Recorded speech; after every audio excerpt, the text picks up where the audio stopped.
Hello everyone, मैं doctor Sunita Nandal आज estate पर एक वीडियो लेकर आई हूँ लेवल 3 की, यानी कि जो पीजीटी के लिए है। पीजीटी, टीजीटी या पीआरटी सभी में जो हिंदी है वो 15 नंबर की आती है।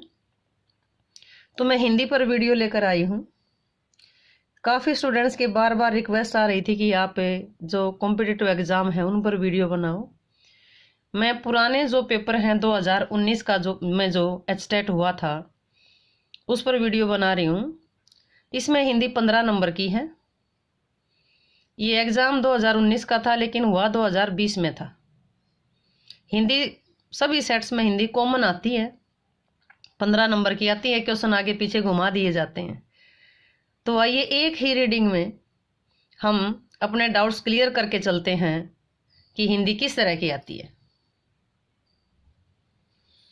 तो ये है इसका हिंदी का भाग, हिंदी भाग यानी कि पार्ट 2 जो है हिंदी का भाग है। जो इसमें निम्नलिखित प्रश्नों के उत्तर देने के लिए सबसे अधिक उचित विकल्प चुनिए। सबसे पहले आप इस बात को ध्यान में रखेंगे कि जो क्वेश्चन पूछे जाते हैं वो लगभग उल्टे पूछे जाते हैं, यानी कि गलत पूछे जाते हैं कि इनमें गलत कौन सा है, असंगत कौन सा है, इसका उपयोग नहीं हुआ है। तो सीधे क्वेश्चन एस्टेट में बहुत कम पूछे जाते हैं, घुमा कर क्वेश्चन पूछे जाते हैं। तो प्रश्न को ध्यान से पढ़िएगा। प्रश्न है, किस विकल्प में 2 उपसर्गों का योग नहीं हुआ? किस उपसर्ग में 2 विकल्पों का योग नहीं हुआ? अब देखते हैं। व्युत्पत्ति वी जमा उत्पत्ति, व्याधि वी जमा आदि, व्यापादित वी जमा आपादित, इन तीनों में नहीं हुआ है। कई बार प्रश्न को जब हल करते हैं, क्वेश्चन सोल्व करते हैं, तो उसमें यह देखना पड़ता है कि उल्टी तरफ से चलो। ये भी नहीं है, ये भी नहीं है, ये भी नहीं है, बचा कौन सा? वैनाशिक। इसमें 2 उपसर्गों का प्रयोग हुआ है। अगला है, निम्नलिखित में से पार्श्विक वर्ण कौन सा है? पार्श्विक वर्ण कौन सा है? सबसे पहली बात तो पार्श्विक वर्ण होते कौन से हैं? जिस वर्ण के उच्चारण में जीभ के पास से, बगल से हवा बाहर निकलती है। पार्श्विक का मतलब क्या समझोगे? पास से। जिस वर्ण को के बोलने में, जिस वर्ण के उच्चारण में मुख से हवा जीभ के पास से बाहर निकल जाती है। इसमें य, र, ल, व। तो य, र, ल, व कौन से व्यंजन है? ये अंतस्थ व्यंजन है, अंत में स्थित अंतस्थ व्यंजन है। तो य, व, र, ल कोई नहीं है, क्योंकि जो ल है वो पार्श्विक व्यंजन है। कौन सा है इसमें? ल है, वो पार्श्विक व्यंजन है। अगला क्वेश्चन देते हैं, वार्तनिक दृष्टि से। वार्तनिक का मतलब वर्तनी की दृष्टि से। ये खुद भी लिखना आ सकता है, ये भी आ सकता है। वार्तनिक, वर्तनिक से बनता है वार्तनिक। वार्तनिक दृष्टि से अशुद्ध शब्द, शुद्ध नहीं पूछा, अशुद्ध शब्द का चयन कीजिए। शुद्ध नहीं पूछा है, उल्टा पूछा। अशुद्ध कौन सा है, गलत कौन सा है? पड़ोसी, ठीक है। सुधीजन, ठीक है। सरलता पूर्वक, पूर्वक में क्या होता है? मात्रा बड़ी आती है। पूर्वक नहीं होता, पूर्वक होता है। तो सरलता पूर्वक किस तरह से लिखा जाएगा? द्रवीभूत, ठीक है। तो इसका उत्तर कौन सा बना? सरलता पूर्वक इसमें गलत है। नेक्स्ट प्रश्न की ओर बढ़ते हैं। लिंग विचार की दृष्टि से असंगत कथन को छांटिए। लिंग विचार की दृष्टि से असंगत कथन, असंगत का मतलब जो गलत है, रोंग है। फौज, भीड़, सरकार स्त्रीलिंग पद है। आप कहेंगे कि कैसे समझ में आएंगे? इनका वाक्य बनाओ। फौज आगे बढ़ रही थी, बहुत भारी भीड़ थी, सरकार काम चलाओ गुजारा करवा रही है। तो वाक्य बना करके देखिए। वाक्य बनाकर देखेंगे तो उसमें लिंग अपने आप क्लियर हो जाएगा, चाहे वो शब्द हो चाहे वाक्य हो। अगला है, लिंग विकारक तत्वों की श्रेणी में आता है। विकारक तत्व कौन से होते हैं? जिसमें बदलाव आता है, परिवर्तन आता है, चेंजेस आते हैं, वो क्या है? वो लिंग। लिंग, वचन, कारक और वाच्य किस में आते हैं? विकारक तत्वों में आते हैं। तो ये भी ठीक है, ये भी ठीक है। संज्ञा, सर्वनाम, विशेषण सभी शब्दों में लिंग की दृष्टि से विकार देते। पहले देखते, कोयल, मैना, चील आदि सब आदि जो शब्द हैं नित्य स्त्रीलिंग शब्दों के वाचक शब्द। कोयल है, मैना, चील, ये तीनों जो हैं शब्द नित्य हमेशा स्त्रीलिंग शब्दों के वाचक शब्द हैं, नहीं स्त्रीलिंग में प्रयुक्त होते हैं। तो बचा कौन सा? संज्ञा, सर्वनाम एवं विशेषण सभी शब्दों में लिंग की दृष्टि से विकार होता है। संज्ञा, सर्वनाम देखो लिंग था संज्ञा, सर्वनाम एवं विशेषण, सब इनमें लिंग की दृष्टि से नहीं होता, इनमें लिंग की दृष्टि से बदलाव नहीं होता, तो ये शब्द ये गलत है, हमने गलत ही छांटना था। तो ये भी ठीक है, ये भी ठीक है, ये भी ठीक है, तो गलत कौन सा हुआ? ये गलत हुआ। संज्ञा, सर्वनाम एवं विशेषणवाचक सभी शब्दों में लिंग की दृष्टि से विकार होता है, तो ये इसमें गलत हुआ। अगला प्रश्न है, क्रिया के संबंध में असंगत कथन चुनिए। असंगत का मतलब क्या है? गलत। गौण कर्म के साथ सदैव को यानी कर्ता ने कर्म को चिन्ह जुड़ा रहता है तथा क्रिया से अपेक्षा करते दूर रहता है। बात ठीक है। ये गौण कर्ता कर्म में कौन सा चिन्ह है? को। गौण कर्म के साथ को चिन्ह जुड़ा रहता है, ये बात बिल्कुल ठीक है। जिन्हें कर्म के अतिरिक्त अन्य किसी पूरक शब्द की आवश्यकता नहीं पड़ती, क्योंकि उसके पास अपना ही कर्म है। जिन्हें कर्म के अतिरिक्त और किसी शब्द की जरूरत नहीं पड़ती, उनको क्या कहेंगे? पूर्ण सकर्मक क्रिया। केवल कर्म की जरूरत पड़ती है, सकर्मक क्रिया में कर्म होता है। आना, उड़ना, तैरना, गत्यार्थ पूर्ण यानी जिनमें गति है, जो चल रही है, पूर्ण अकर्मक क्रियाएं होती हैं। आना, उड़ना, तैरना, ये अकर्मक क्रियाएं कैसे छाटेंगे? क्रिया के ऊपर, क्रिया पर क्या से प्रश्न करेंगे? क्या आना, क्या उड़ना, क्या तैरना, उत्तर मिलता ही नहीं है तो अकर्मक क्रियाएं। उत्तर मिलता है, क्रिया पर प्रश्न करेंगे, क्या से प्रश्न करेंगे, उत्तर मिलता है तो सकर्मक, नहीं मिलता तो अकर्मक। अब देखो, यदि वाक्य में दो कर्म हो, यदि वाक्य में दो कर्म हो तो क्रिया से किसे या किसको प्रश्न करने पर जो उत्तर मिलता है वह मुख्य कर्म होता है। थोड़ा सा बदल कर दिया गया है कि क्या से प्रश्न करेंगे, क्या और किसको से, किसे और किसको नहीं, क्या और किसको से प्रश्न करेंगे, उत्तर मिलता है तो कर्म है। तो ये चीज गलत दी गई है, हमने असंगत छांटना था, तो ये जो दूसरा है जो ये गलत है यानी कि असंगत है, इसका उत्तर होगा 2। नेक्स्ट है, मोनू सबसे घटिया विचारों वाला लड़का है। मोनू सबसे घटिया विचारों वाला लड़का है, इस वाक्य में विशेषण की कौन सी अवस्था का प्रयोग हुआ है? आपने इंग्लिश में डिग्री पढ़ी होंगी, गुड, बेटर, बेस्ट, डिग्री पढ़ी होंगी गुड, बेटर, बेस्ट। तो यहाँ क्या है? यहाँ विशेषण की अवस्थाएं हैं अच्छा, उससे अच्छा, सबसे अच्छा।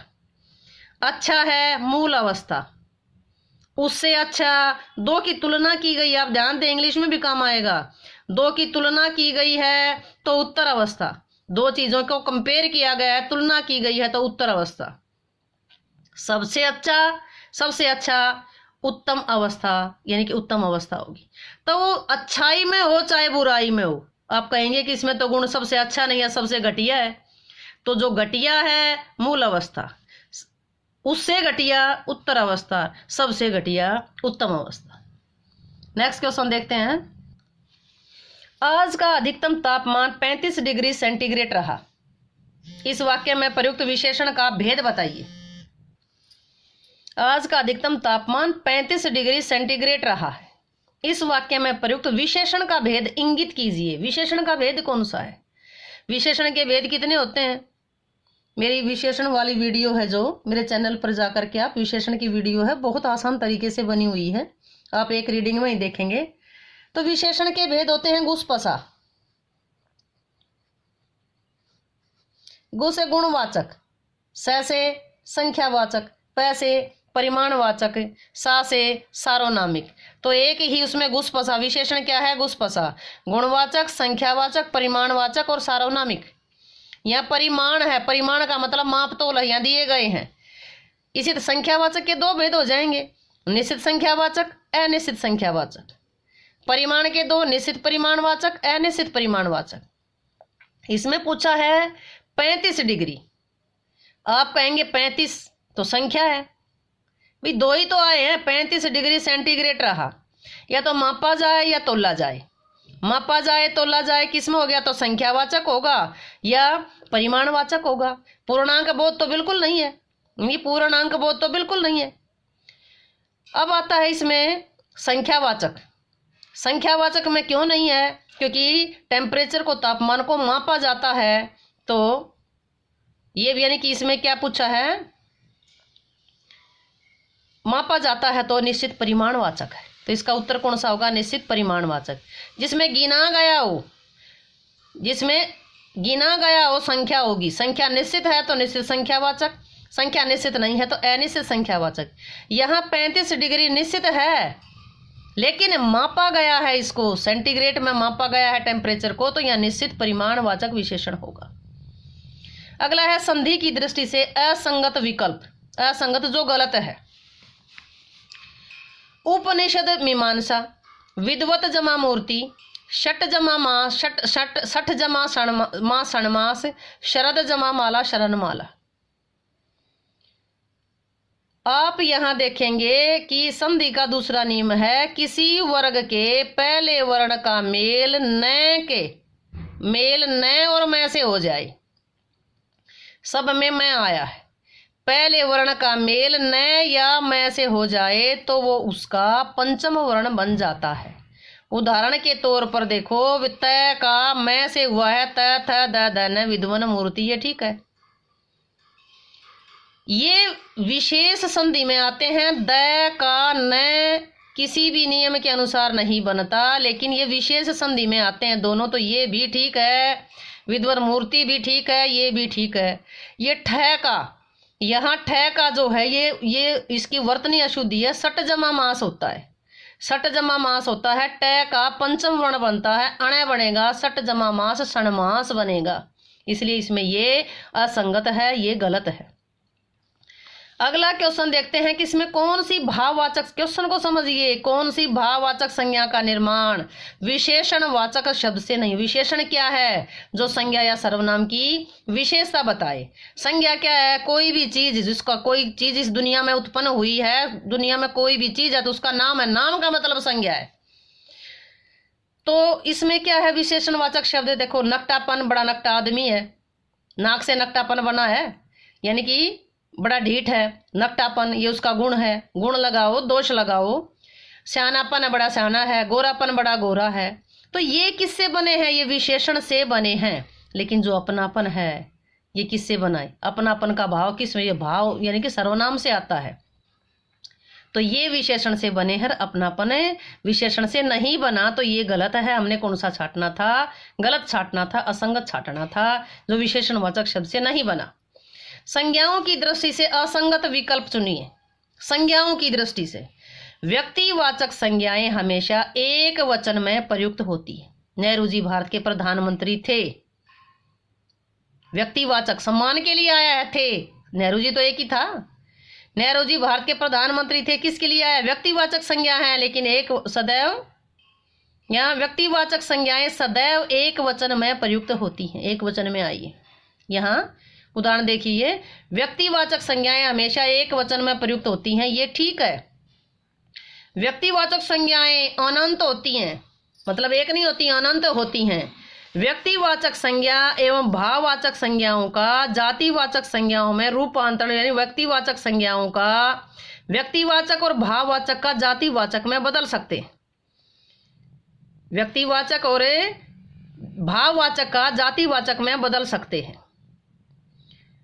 जयचंद विश्वासघाती था, व्यक्तिवाचक में आ गया। आज देश में जयचंदों की कमी नहीं है, यहाँ जयचंद विश्वासघातियों के उसमें आया है, ना कि एक नाम आया है।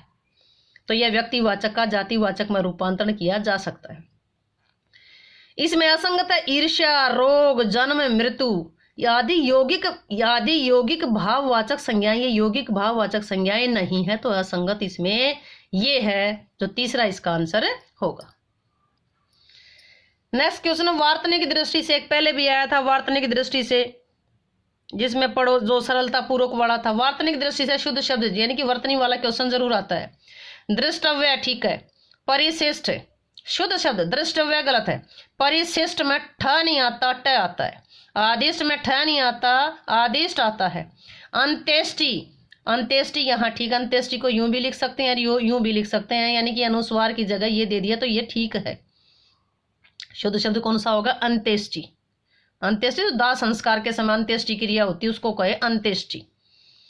किस शब्द में अव उपसर्ग का प्रयोग होता है? अव छाटेंगे। अव उपसर्ग क्या होता है? उप का मतलब सामने, एक उपसर्ग होता है, एक प्रत्यय होता है। प्रत्यय का मतलब क्या है? आप सब इसमें कंफ्यूज हो जाते कि उपसर्ग क्या है, प्रत्यय क्या है। दो चीजें, एक उपसर्ग एक प्रत्यय है। प से प्रत्यय, प से बना है प्रत्यय, वो पीछे लगता है। एक चीज को याद रखो, दूसरी अपने आप क्लियर होगी। प से प्रत्यय, प्रत्यय पीछे लगता है। बचा कौन सा? उपसर्ग। उपसर्ग कहाँ लगेगा? आगे लगेगा। तो इसमें उपसर्ग छांटते हैं अवाच्य। इसमें शब्द है वाच्य, यानी कि अ आया है। अवचन, इसमें अ आया है। अविनष्ट, इसमें अवि आया है। अविनष्ट, इसमें अवि आया है। तो जिसमें अव आया है, अव जमा में धी, अवधि, तो इसमें अव उपसर्ग का प्रयोग अवधि में हुआ है। उत्तर होगा 2। किस विकल्प में भाववाचक कृत प्रत्यय का प्रयोग नहीं हुआ? वही देखो, उल्टा क्वेश्चन पूछ लिया। किस विकल्प में भाववाचक कृत प्रत्यय का, भाववाचक का प्रयोग नहीं हुआ? छिड़काव, छिड़कना, छिड़काव, पछताना, पछतावा, गड़गड़ाना, गड़गड़ाहट, तो इसमें किस में नहीं हुआ?